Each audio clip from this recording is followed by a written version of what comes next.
नमस्ते। आज हम बात करने जा रहे हैं भारत में प्रदूषण की। और कहानी थोड़ी उलझी हुई है। एक तरफ ऐसी खबरें हैं जो उम्मीद जगाती हैं और दूसरी तरफ एक ऐसा संकट है जो गहराता जा रहा है। तो आखिर सच क्या है? चलिए इस अजीब से विरोधाभास को समझने की कोशिश करते हैं। देखिए, एक तरफ हेडलाइन आती है कि हमारी नदियां साफ हो रही हैं। सेंट्रल पॉल्यूशन कंट्रोल बोर्ड कहता है कि जो गंदे प्रदूषित हिस्से थे वो 2018 से लगातार कम हो रहे हैं। अच्छी खबर है ना? लेकिन अचानक एक दूसरी रिपोर्ट आती है और वो कहती है कि भारत अब दुनिया का नंबर 1 प्लास्टिक प्रदूषक बन गया है। एकदम उल्टा। तो सवाल ये उठता है कि इन दोनों में से असली कहानी कौन सी है? क्या हम बेहतर हो रहे हैं या हालात और बिगड़ रहे हैं? आइए इसी गुत्थी को सुलझाते हैं। असल में सच तो ये है कि ये कोई एक समस्या है ही नहीं। विशेषज्ञ इसे ट्रिपल प्लैनेटरी क्राइसिस कह रहे हैं। मतलब प्रॉब्लम सिर्फ एक जगह नहीं है, बल्कि तीन तीन मोर्चों पर है: हवा, पानी और जमीन। तो चलिए एक एक करके इन तीनों को देखते हैं। तो सबसे पहले बात करते हैं पानी की, हमारी लाइफलाइन। अब इससे पहले कि हम डेटा देखें, एक चीज समझ लेते हैं। ये पॉल्यूटेड रिवर स्ट्रेच या पीआरएस होता क्या है? आसान भाषा में ये नदी का वो हिस्सा है जहां ऑक्सीजन इतनी कम हो जाती है कि वहां मछलियों और दूसरे जीवों का जिंदा रहना मुश्किल हो जाता है। इसे टेक्निकल टर्म में बायोकेमिकल ऑक्सीजन डिमांड यानी बीओडी से नापते हैं। तो अच्छी खबर क्या है? वो ये कि हम सही दिशा में जा रहे हैं। देखिए, 2018 में 351 ऐसे प्रदूषित हिस्से थे। 2022 तक ये घटकर 311 हो गए और उम्मीद है कि 2025 तक ये आंकड़ा 296 तक आ जाएगा। तो हाँ, प्रोग्रेस तो हो रहा है जरूर। लेकिन यहां एक लेकिन है, बड़ा वाला। भले ही ओवरऑल नंबर कम हो रहा हो, लेकिन देश की कुछ बड़ी नदियों की हालत असल में और खराब हो गई है। जम्मू कश्मीर में झेलम, बिहार में गंगा, छत्तीसगढ़ में हसदेव, यहां तक कि महाराष्ट्र में अंबा और सावित्री, इन सब में पानी की क्वालिटी गिरी है। ये दिखाता है कि पिक्चर अभी भी काफी जटिल है। तो ये तो हुई पानी की बात। अब आते हैं जमीन पर, जहां एक बिल्कुल अलग ही चुनौती हमारा इंतजार कर रही है: प्लास्टिक प्रदूषण। और ये आंकड़ा दिमाग हिला देने वाला है। एक नई स्टडी के मुताबिक भारत हर साल 9.3 मिलियन टन यानी 93 लाख टन प्लास्टिक कचरा पैदा करता है। और इसके साथ हम दुनिया के सबसे बड़े योगदानकर्ता बन गए हैं। सोचकर देखिए हमारी जमीन पर कितना बोझ है। और प्रॉब्लम इससे भी बड़ी हो सकती है। क्यों? क्योंकि डेटा में ही फर्क है। सरकारी आंकड़े कहते हैं कि ये नंबर 41 लाख टन के आसपास है, लेकिन स्वतंत्र अध्ययन कहते हैं कि असली नंबर इसका 2 गुना हो सकता है। ऐसा इसलिए क्योंकि गांव देहात का कचरा और जो कचरा खुले में जला दिया जाता है वो तो रिकॉर्ड ही नहीं होता। और सोचिए, ये कचरा सिर्फ जमीन पर नहीं रहता, ये नदियों को ब्लॉक करता है और जलने पर हवा को जहरीला बनाता है।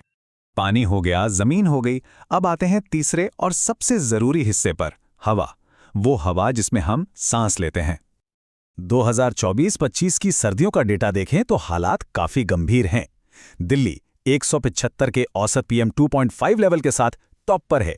ये बेहद बेहद खतरनाक लेवल है। पर सिर्फ दिल्ली ही नहीं, कोलकाता, हैदराबाद, मुंबई, सभी शहर सेफ लिमिट से कहीं ज्यादा ऊपर हैं। अब इस सिचुएशन की गंभीरता को समझने के लिए ये देखिए, दिल्ली का एवरेज है 175 और वर्ल्ड हेल्थ ऑर्गेनाइजेशन यानी WHO की सेफ लिमिट क्या है? सिर्फ 5। 175 के सामने 5। ये फर्क इतना बड़ा है कि इस पर विश्वास करना मुश्किल है। तो ये जो प्रदूषण है ना, ये सिर्फ पर्यावरण का मसला नहीं है। इसकी एक बहुत भारी कीमत है। ऐसी कीमत जो हम सब चुका रहे हैं, अपनी सेहत से भी और अपनी जेब से भी। चलिए पहले पैसों की बात करते हैं। प्रदूषण की वजह से लोग बीमार पड़ते हैं, काम पर नहीं जा पाते। इस सब के चलते हर साल हमारे देश की जीडीपी को लगभग 1.36% का नुकसान होता है। ये बहुत बड़ा नंबर है। और इस 1.36% को अगर हम असली पैसों में बदलें तो वर्ल्ड बैंक कहता है कि ये नुकसान हर साल $95 बिलियन का है। $95 बिलियन! ये इतनी बड़ी रकम है कि इससे देश का कितना कुछ भला हो सकता था। इसका असर सीधे या इनडायरेक्टली हम सब पर पड़ता है। लेकिन पैसों से भी बड़ी कीमत हम चुका रहे हैं इंसानी जिंदगियों की। ये आंकड़ा सुनकर शायद आपको झटका लगे। हर साल सिर्फ वायु प्रदूषण की वजह से भारत में लगभग 17 लाख लोग वक्त से पहले मर जाते हैं। 1.7 मिलियन समय से पहले मौतें। ये इस पूरे संकट का सबसे दर्दनाक सच है। तो जब इतनी बड़ी कीमत चुकाई जा रही है, पैसों की भी और जिंदगियों की भी, तो सवाल उठता है कि हम यहाँ तक पहुँचे कैसे? आखिर इस संकट की जड़ें कहाँ हैं? इसके पीछे वजह क्या है? वजह कोई एक नहीं, कई हैं। गाड़ियों से निकलने वाला धुआं, इंडस्ट्रीज जो नियम कायदे ताक पर रख देती हैं, कंस्ट्रक्शन साइट से उड़ने वाली धूल और हर तरफ फैला कचरा जिसका कोई ठीक से मैनेजमेंट नहीं है। और इन सब के ऊपर हमारी नीतियां, वो अक्सर रिएक्टिव होती हैं, यानी आग लगने पर कुआं खोदा जाता है, पहले से तैयारी नहीं होती।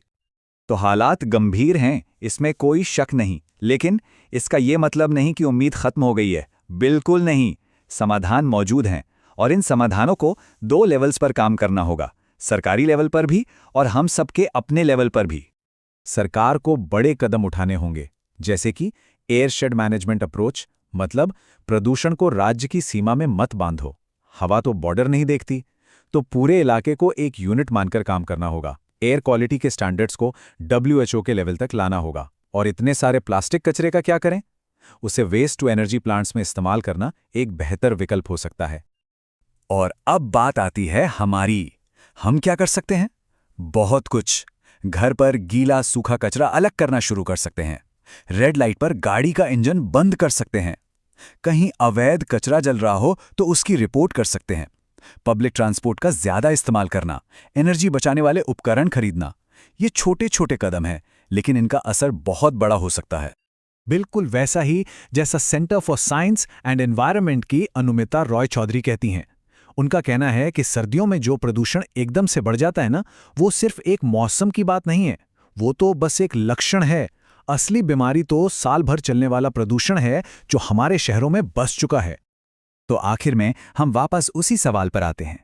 जब दांव पर लाखों जिंदगियां और अरबों डॉलर्स लगे हों, तो क्या हमारी ये छोटी छोटी जीत और बड़े बड़े प्लान्स मिलकर इस संकट को वक्त रहते रोक पाएंगे? ये एक ऐसा सवाल है जिसका जवाब हम सबको मिलकर ढूंढना होगा।